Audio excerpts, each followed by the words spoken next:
பேரன்பு கொண்ட சொந்தங்கள் யாவருக்கும் வணக்கம். இன்னைக்கு என்ன இந்த வீடியோவில் ஒரு முக்கியமான அவேர்னஸ் பார்க்க போகிறோம் அப்படின்னு பார்த்தீங்கன்னா, அதாவது கடந்த 12/5/2026 அன்னைக்கு நம்முடைய தமிழக அரசுடைய செய்தி குறிப்பில் ஒரு முக்கியமான அறிவிப்பை வெளியிட்டிருந்தாங்க. என்ன அறிவிப்பு அப்படின்னு கேட்டிங்கன்னா, தமிழ்நாட்டில் மொத்தம் சர்ச்சைக்குரிய மதுக்கடைகள், அதாவது 500 மீட்டருக்கு உள்ள கோவில்கள், பள்ளிக்கூடங்கள், மசூதிகள், வழிபாட்டு தலங்கள், இது போன்ற முக்கியமான இடங்கள்ல 500 மீட்டருக்கு உள்ள இருக்கக்கூடிய அந்த 717 மதுக்கடைகளை நாங்கள் மூட உத்தரவு போட்டிருக்கோம். 2 வாரத்துக்குள்ள இந்த அறிவிப்பு வந்ததுலேருந்து மூடணும் அப்படிங்கிற அறிவிப்பை தமிழக அரசு வெளியிட்டிருந்தாங்க.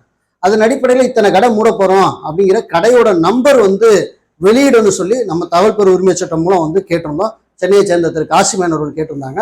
அதன் அடிப்படையில் அந்த கடையோட எண்ணு வாரி என்ன செஞ்சுட்டாங்க, மாவட்டம் தோறும் இந்தந்த கடைகள் மூடப்படுங்கிறதையும் உத்தரவை பிறப்பிச்சு வெளியிட்டுட்டாங்க. அதன் அடிப்படையில் அந்த கடைகள்லாம் மூடப்பட்டதா அப்படின்னு கேட்டா நிறைய இடங்கள்ல கடை மூடப்படலைங்க அப்படின்னு சர்ச்சையான செய்தி வந்துகிட்டே இருக்கு.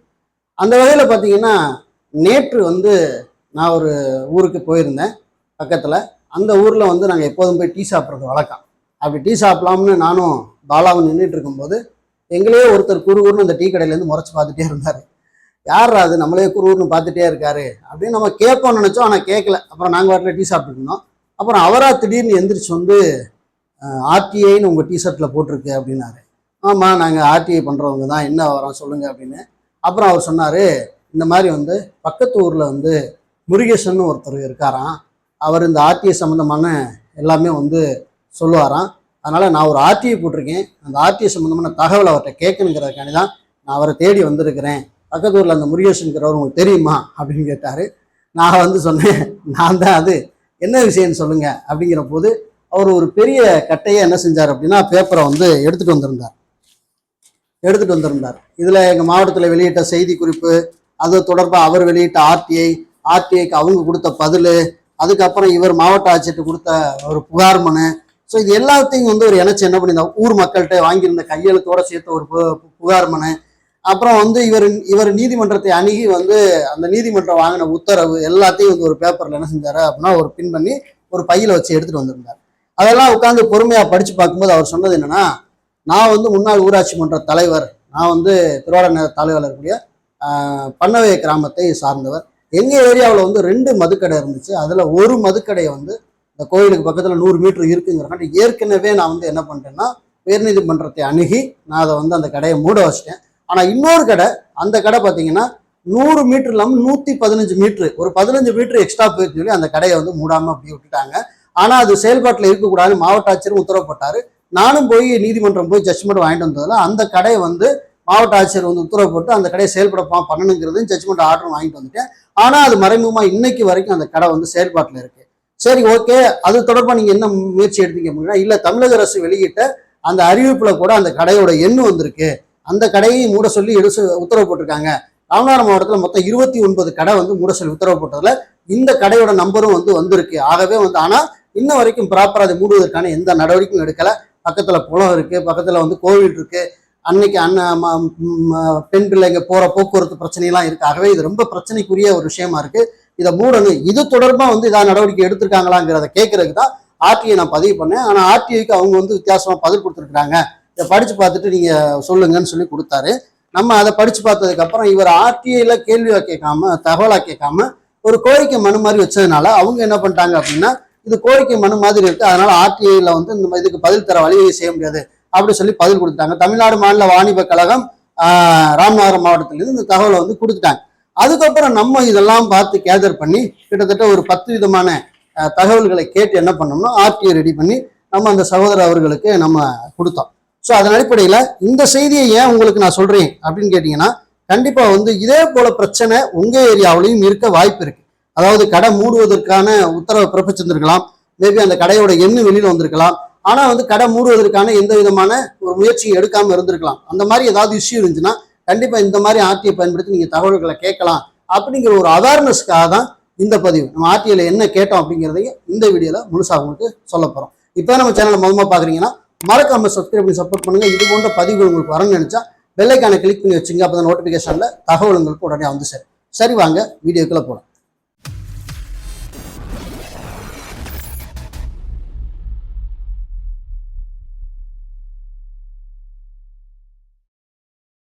முதல்ல நம்ம என்ன கேட்டோம் அப்படின்னா, அதாவது பொருள்ல அதாவது நம்ம பொருள்ல என்ன சொல்லியிருக்கோம்னா, தகவல் பெறும் உரிமை சட்டம் 2005 பிரிவு 6(1) கீழ் தகவல்கள் வேண்டுதல் தொடர்பாக, அதாவது 12/5/2026 தமிழக அரசு செய்தி வெளியீடு எண் 7, தமிழக முதலமைச்சர் திரு ஜோசப் விஜய் அவர்கள் தமிழகத்துல 717 மதுக்கடைகள் 2 வாரத்திற்கு மூடுமாறு வெளியிட்ட அறிவிப்பு தொடர்பான சில தகவல்கள் தேவை அப்படிங்கிறத நம்ம கேட்டிருக்கோம்.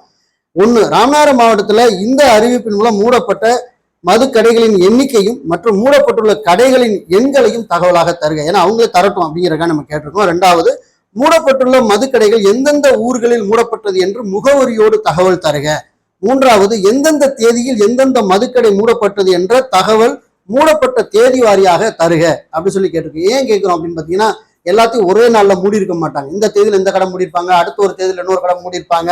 அந்த மாதிரி எந்தெந்த தேதியில அந்த கடை மூடுனீங்க அப்படிங்கிற தகவலை கேட்டிருக்கோம். 4, இது தொடர்பா மாவட்ட ஆட்சியர் பிறப்பித்த உத்தரவு நகல் தேவை. மாவட்ட ஆட்சியர் கண்டிப்பா உத்தரவு பிறப்பிச்சிருப்பாரு, அதோட நகல் தேவை அப்படின்னு கேட்டிருக்கோம். 5, மூடப்படுவதற்கு முன்பு எடுக்கப்பட்ட புகைப்படங்கள் அதோட நகல்கள் தேவை. இந்த கடை தான் மூட போறோம்னு சொல்லி அதுக்கு முன்னாடி போட்டோ எடுத்திருப்பாங்க. அதுக்கப்புறம் கடை மூடியாச்சுன்னு ஒரு போட்டோ எடுத்திருப்பாங்க. இதை ஒரு ஃபைலா அவங்க பராமரிக்கணும். அந்த புகைப்படத்தை நம்ம கேட்டிருக்கோம். அதுக்கப்புறம் பாத்தீங்கன்னா 7, உத்தரவின் அடிப்படையில அனைத்து கடைகளும் மூடப்பட்டுள்ளனவா என்ற தகவல் தேவை. இல்லை என்றால் அதற்கான காரணங்களை தகவலாக 29 கடை மூட போறோம்னு சொல்லி உத்தரவு போட்டிருந்தாங்க.